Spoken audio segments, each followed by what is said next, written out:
We have like a Jerry Maguire moment. Who's coming with me? Carolina will be there like the goalie, helping you all out, and I'll be there like your cheerleader, being like, if this fool can do it, you can do it too. So I love this. I Oh. think this is the way to go.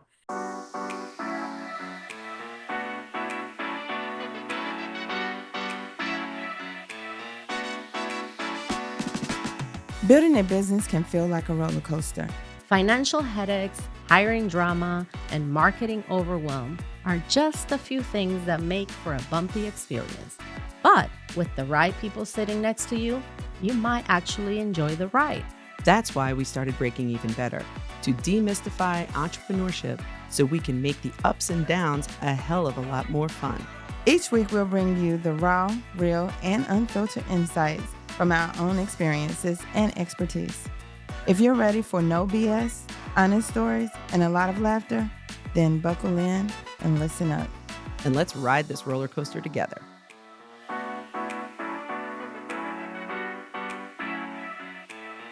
Welcome to Breaking Even Better, the podcast where we talk about building the business, giving you the unfiltered truth and the things that work for you. I'm Brenda Harris, your go-to for all things staffing and operational saying, as well as your resident profit first skeptic. It's not surprising that you'd be the skeptic of the bunch, Brenda. Not one bit. Not Not one one bit. bit. All right, so I am Carolina Aponte, your fractional CFO, who's not afraid to say you're making money, but you still broke. Let's fix that. And I'm Trish Saman, marketing strategist, chaos tamer, and I am not a skeptic. I've been using Profit First for a while now, and I'll tell you, it changed everything about how I look at money. And that was absolutely my weakest point, and Profit First was a game changer for me. So I'm an advocate, so I'm going to be opposing you here today, Brenda. So we'll have to hear what Carolina has to say. All right, so I'm going to play devil's advocate today. What is the big deal with this system? How does it work? Every business owner functions with one formula: sales minus expenses equals profit. And here's what happens. Everybody is hoping that there's profits, but the formula for Profit First is you take your sales minus your profits, and whatever you have left, that's the only money you have in order to operate your business. That simple. That's right. It's kind of like tricking your brain into being responsible. I don't see an income count and think spending spree anymore. I think what percentage is going where. I had this conversation with my kid yesterday because he was making money and he's like, yeah, he's like, and I could spend this much. I'm like, no, no, no.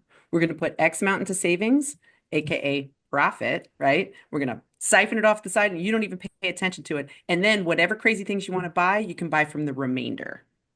So I mean, that's my most basic way of putting it. We're going to let Carolina break it down. I mean, it is really a mindset shift where you really have to look at how even how you run your own household, right? Because if we compare that to people getting a paycheck at home, you know that you're getting, I don't know, $1,000 per paycheck, and you don't have more than $1,000 to spend. So if we apply that to a business, we can say, well, if I sold $1,000, I'm going to take $100 to the side. That's my profit. And then I only have $900 to spend. So I know it sounds very simple, but there's more to it. Well, So I know they talk about it like it's a religion, so I'm just trying to understand how I can do this and make this work. So the basic concept is that you open multiple bank accounts. Back in the day, before we had computers, the households, especially the women who were at home taking care of children, the husband would give them the cash that they brought home from work, and they would put them in little envelopes, right? It was the envelope for the rent, it was the envelope for the utilities, it was the envelope for food, and for entertainment. And every envelope had an amount of money. And the mom will go to a grocery store with the little envelope that says groceries. And that's all the money that was available to buy groceries. So now this concept that's been going on for ages, we bring it back to business. And it's to say, instead of having the envelopes, we're going to have bank accounts, right? And so we're going to have income account where the money comes in when you make your sales. And then you're going to have your profit account, which is where you're going to move that percentage that you believe should be your profit. And then you're going to have the owner's pay, which is the account where you, as the business owners, actually get paid from, instead of let me get a draw or let me get a distribution and maybe I get some money home. And there's two more. There's Okay. the tax account, which actually I think that's the most important one after profits. Hmm. And the last one is where you operate your business. That's where you actually pay your vendors, pay your regular operating expenses from. And when you have all those accounts set up and the money's flowing into those accounts, then you don't have to worry about, am I going to be able to pay the bills or am I going to pay myself? Because the money is supposed to be in that account. Okay. I like the setup. The setup sounds very overwhelming, but I mean, I love the fact that people can have multiple accounts, right? But once it's rolling, it sounds like you're giving a clear view of more than just one big account, just that one big account and all the money lumped in one. I'm still trying to understand. I'm telling you now. I want to do this, but I just don't see it quite yet, but I'm listening. Well, So, why don't we let Trish, who is not the accountant, right, but that's what I was has just going to actually say. implemented the system, I let's have. hear I her. have. Yeah, and that's what I was going to say is the non-accountant in the room, which I do think it's important to hear from Carolina and how it gets set up. But from somebody who doesn't do this for clients on a regular basis, let me tell you what it did for me. It made me feel like I was more in control. So having all my money kind of siphoned into one large account, it got very tricky to know if I quote unquote had enough to cover payroll, to cover whether or not I was going to have a tax bill, cover, oh, I want to implement this new system or I want to hire a new person. All the money was in one spot. So it's really hard for me to see where the money was getting allocated. So now I know that I have a percentage that's getting siphoned off to profit. I have a percentage that is getting siphoned off to owner's pay. I have a percentage that is OPEX, and OPEX is the one I pay attention to all my accounts. I don't want to give the wrong impression here, but OPEX is the one that I'm kind of in the most because if there's going to be an expense that comes up, I have to check my operating expenses to see if I have enough there, not if I have enough in my entire account, because then I can see if I actually can afford it. So, like, I know that sounds like so simple, but siphoning it off, I actually have an extra one because I have so many people who are more of a 1099.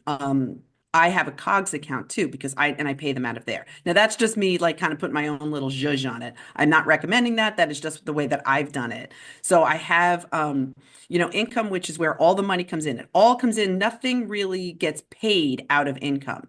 Income comes in, it sits there, and then it gets like a buckshot. It gets Mhm. spread to the other accounts. For me, it's five other accounts. For the profit first proper, it's four other accounts, which is profit, owner's pay, tax, and operating expenses. Like I said, I also have a COGS account, which is, and I know everybody gets annoyed. I gotten this feedback on the podcast saying, like, stop it with your acronyms. So that's cost of goods sold for Mm. anybody who's interested. That's, I have something that my COGS will go up when I've sold more goods where I'm using those COGS to implement those goods. But anyway, that's what it did for me. For all of my marketers out there, all my creatives that are listening, just know that you're going to have to adjust this so that it suits you. And again, one of the crazy things about being a business owner is you're very good at what you do. And I don't think anybody on this podcast or anyone who's worked with me will tell you that I'm a bad marketer or that I'm a non-creative. Not true. I'm quite creative. I'm a good marketer. I'm very good at framing things.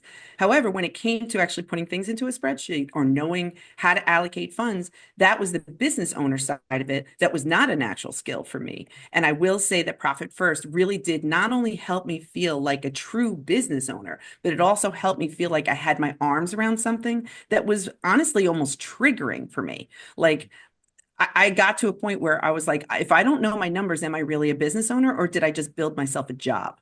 And once I implemented Profit First, I didn't build myself a job. I built myself a business. And that was a real difference there. So, real quick though, if you're listening and loving this conversation and the real raw and unfiltered promotion, the way we do these things, which again, it's not polished or anything, please take a second to subscribe, leave us a review, and share this episode with people in your circle who need to hear this. People who were a hot mess before, but got their act together now, or are looking for a more finite way to implement it and then make the zhuzh your own, like what Carolina said. So what do you think, Karen? Like, what Awesome. did Well, I I want to add to that that we're gonna go ahead and put a link to a little Profit First calculator, guys, because it makes it so much easier. And for a skeptic like Brenda Mm-hmm. and our listeners out there, when you plug in the numbers and you put in the percentage, and then you are able to see how much money is supposed to be going places.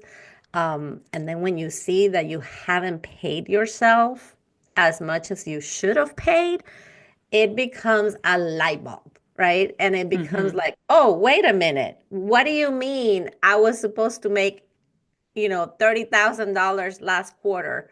I didn't pay myself $30,000. And then you're like, oh, wait a minute. I gotta start doing things so that I can actually make that money. But I also know that it can be overwhelming. So you start small.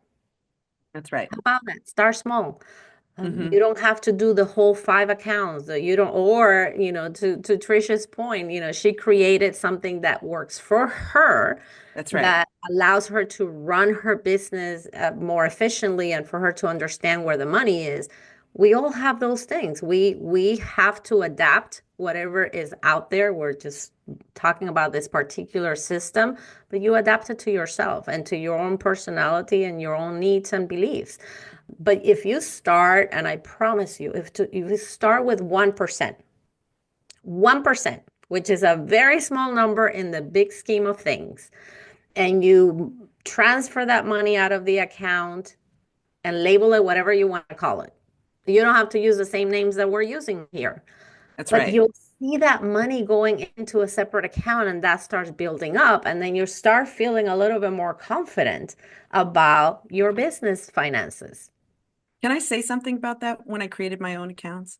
Mhm. Um, so I remember that I think that the way it was supposed to be labeled from Profit First was calling it income. And then I had another account called Owner's Pay. And at the time, to me, it was the same thing. Like, I don't understand. What do you mean? My income is my owner's pay. I didn't understand. So I actually, and still, it's still named this. Our income account is called income revenue. Because Mm. in my mind, the word revenue was actually where I was like, oh, this is like gross sales. Got it. Gross. Got it. Income is actually owner's pay. So I'm like, huh. Now I know that sounds funny. And of course, I've got to have Carolina, where English is her second language, explaining to me the difference. And I'm like, awesome. So embarrassing. Whatever. It is what it is, right? Real deal Holyfield here all the time, every day. But I had to call it income revenue so that I like in my brain it made sense to me. So again, I'm very willing to throw myself out there as the one that was like, yeah, I really didn't know what the hell I was talking about or what I was doing, and now I do. So I can understand, Brenda, why that's frustrating, that it almost seems like it's a religion, um, because it is a guide for your life. So maybe in some ways it is a business religion. I don't know. Like, Without yeah, all the implementation or oppression part of it that can I've happen heard it sometimes. before.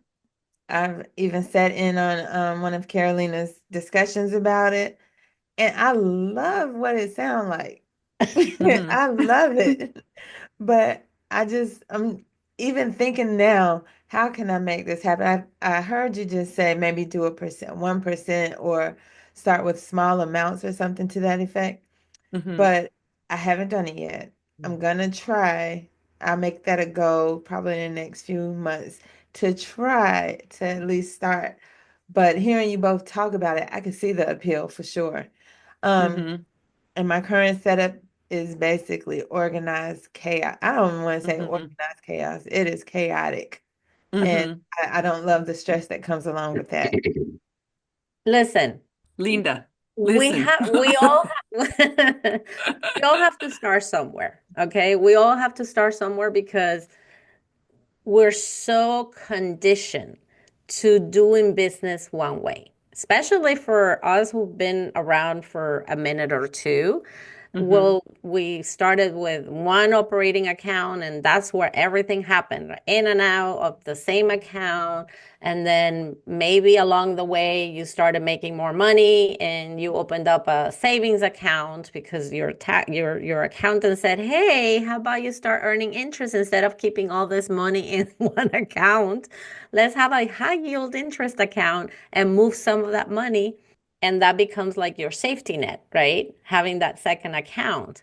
But there is an opportunity to learn a new system and a new way of feeling more in control of your Hmm. finances, even if you're somebody who doesn't necessarily understand a profit and loss statement or a Hmm. balance sheet, right? Because I think that's a fear. Like every time somebody comes into my office for the first time, it's like, I don't know anything about numbers. I don't understand anything about numbers. I'm like, yes, you do. You Right. have built a business. You do understand numbers, but there's a fear and there's a wall that we build that doesn't allow us to try something different until we have to. I wanted to back it up just in case other people needed just one more second of those accounts because I want to write it down. I remember owners pay and tax. What was the other three? Is it three more accounts? All right, so the proposed system Hmm. by the person who wrote Profit First, his name is Mike, and I'm gonna mispronounce his I name, know. I guys. always mispronounce it too. Okay, Michalowicz. I don't know. It will Right. be on the show notes. I promise Okay. Right. you. I And I if you Google it, murdered. just say Mike Profit First. I think it was brilliant because it is, like I said, a system that has worked for families for centuries, and he just modernized it. So the five accounts that they Hmm. recommend in the system is the income, which is that revenue account, the profit, which is the money you're supposed to be profiting from this business, your owner's pay, which if you're not on payroll with your own company, which that's another episode, guys, we'll talk Hmm. about that. Then that's your account where you'll get money for yourself. Then you get the tax account because guess what just happened? Tax season just ended, and a whole bunch of people were like, "Oh, but I didn't know I was gonna owe so many taxes. What do you mean I owe this much money? I don't have all the cash." Well, guess what? If you had put money aside on that account, you wouldn't have this stress level over That's right. finances and taxes that you owe the IRS or the state, whatever the case may be. And now you have to go make a payment plan with the IRS because you didn't save the money for taxes. Hmm. All right, I digress. And then the last account is the operating expenses, which is where you pay your rent, your utilities, your software applications, and the stuff that you need in order to function as a business. Those are the five accounts, and then you can get creative. You can have more accounts. Hmm. Let's say you want to expand your business, right? And you're going to need capital for that. So you can start another account that's, capital investments. And so you start moving money into that account once you have the capital that you need to make the investment.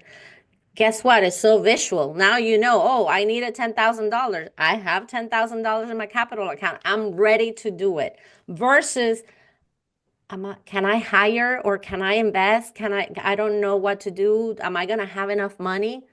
You have it in the account and it's done. Does that Got it. make I it? think the hiring one's a big one too, because I can remember more than once being like, can I hire when I looked at my mountain of cash? And it's like, well, of course I can. Well, hold on. How much can I hire and be profitable and continue to pay myself and have enough money for taxes? Because things do, and I'm not the only business owner that has this, where there's recurring expenses that come out, and I can at least see what are going to be coming out every single month. Everything from, the electric or the internet bill, which isn't necessarily a cog, versus, something that will expand and contract depending on how many campaigns I sell. So I love the idea of having it in that one spot, simply because you can answer questions. And I'm not trying to put Carolina out of a job, and this would never happen, but you can answer your own questions. You don't have to speak to your bookkeeper. You don't have to speak to your fractional CFO to answer the question, can I afford it? Because you can see, I have earmarked this percentage towards paying my team. Mm-hmm. And I have enough in there to hire somebody for this amount. It becomes that much more clear. So it really was a game changer for me. I really needed it. The chaos component of it kept me hiding from my bank account, not leaning into how do I grow this business. It was more like, I guess I just keep selling. And that, of course, the belief is that sales cures all ills. I promise you that you can paddle as hard as you can in your little boat, but if you've got too many holes in it, it's going to sink. So you need to know where each of those little spots are and how much you can do. And you might not need to paddle as hard once you realize where your money's going. So, Right. I think that might be what had held me back. I hate the banking system, the admin aspect, and mhm. that one account is like everything is there. So if it means a peace of mind and actual profit, then I'm gonna have to get over that. Give myself a Yeah. give myself a few months, and if anybody want to do it with me, we can Yeah. regroup in about 3 months, and let's see how we all have improved with this. Yeah, I Yeah. love that idea. I invite the listeners to start this Yeah, uh let's try it. new journey of That's right. creating a new system to track your money and visually see how much money you have made. So I love this idea, and I would I love love for it. our listeners to send us messages, follow us on Hmm. Patreon, because we're gonna give a lot more behind the wall content. There are several banks that kind of make it easy That's right. to That's right. implement, because to your point, Brenda, sometimes it's so overwhelming having to deal with the Hmm. banks. And what do you mean? I remember, guys, this is funny. I remember I had already been in business for a few years, and I had my business account and a savings account, and money was coming in regularly. I have recurring revenue. This is my Bible, is the recurring revenue. I can't be without it. So the bank knows how much money I bring in every month Hmm. Hmm. consistently, right? And I went online and I tried to open another account with the same bank, and they said, "No, you don't qualify." I was like, "Wait, that doesn't make any sense." Absolutely not. Right. You Doesn't make can't let any your bank get in sense. the way. Oh, so Mm-mm. now you're gonna make me have to go to the freaking branch Right. to open an account when you have all my information. You see the money in the bank account. Why do I need to go through? So I get it, Brenda. I get why Hmm. it's like having to go through this is a freaking hassle. But Hmm. the truth of the matter is that we are now in the digital world, and there's a whole bunch of banks online that Hmm. are secured. Because I know that's another component of not wanting to go online. But there are other banks that are just like a regular local branch that are secure, Hmm. and you can open accounts online without ever touching or seeing somebody in person. All you have Right. to do is you upload your documentation, hey guys, we did it. We just recently did it for our own Yes, we did. business. We Yeah, sure we did. did. I We love did. that bank too. I use that for my own. I have technically have three businesses, one of which, of course, is Breaking Even Better. And I love the bank that we use. They make it so easy. And especially for business owners who do like to have that digital ease, it's highly secure, and you can auto set all of those percentages. You don't have to work out what the percentages of your Oh, revenue for that really? month. It'll Yeah. actually Oh, redistribute for they you. do that at the bank we just Yeah. used? Yeah. Yes, Yeah. yes. Girl, Okay. you really think I'm the type of person that's going to come up with the percentage of revenue every month and be like, let me Right. do my 17%? Are you crazy, girl? You know me. I am not the one, not even a little bit. So, no, I love it. And not only that, but I've adjusted, like as I said, 2024 just absolutely kicked Go Beyond in the teeth. So I had to adjust some things. And I remember one time thinking I was making the right call and I dipped into my tax account. Rookie move. I've been in business for 187 years, dips into my tax account like an idiot. And it actually, so what I ended up doing, and I didn't mention this earlier, but because it's not one of my checking accounts, I do have a savings account. And the bank that we love to use also has like a little percentage on it. So you keep savings in there and it kind of gives you a little zhuzh. You put some, there's a little extra in there. So when something does come up, or like I said, got my teeth kicked in 2024, when things are a little bit light and I do need to draw from the savings account, that's what it's there for, Hmm. right? So that's Mhm. part of the reason why I really love this system because it can expand and contract. In my business, the percentage of revenue and the percentage of profit from my revenue might be different than someone else's industry. Like what's industry standard for profitability, it does change, right? E-com is going to be a little bit different, and services are going to be a little bit different. So you can expand and contract. And I love this Patreon idea too. If we can go, like Brenda, maybe you're leading the charge. Like, all right, y'all, I'm moving. I'm going to do profit first. Who's coming with Yeah. me? We have like our Jerry Maguire moment. Who's coming with me? Carolina will be there like the goalie, helping y'all out, and I'll be there like your cheerleader, being like, if this fool can do it, you can do it too. So I love this. I Oh, think this is the way to go. I love I I this mean, do idea. you too. know how hard it is to keep Trish like focus on one thing Yo, I bye. know. Guys, did you see the squirrel that just ran by? Let me just show you. and don't give her two drinks.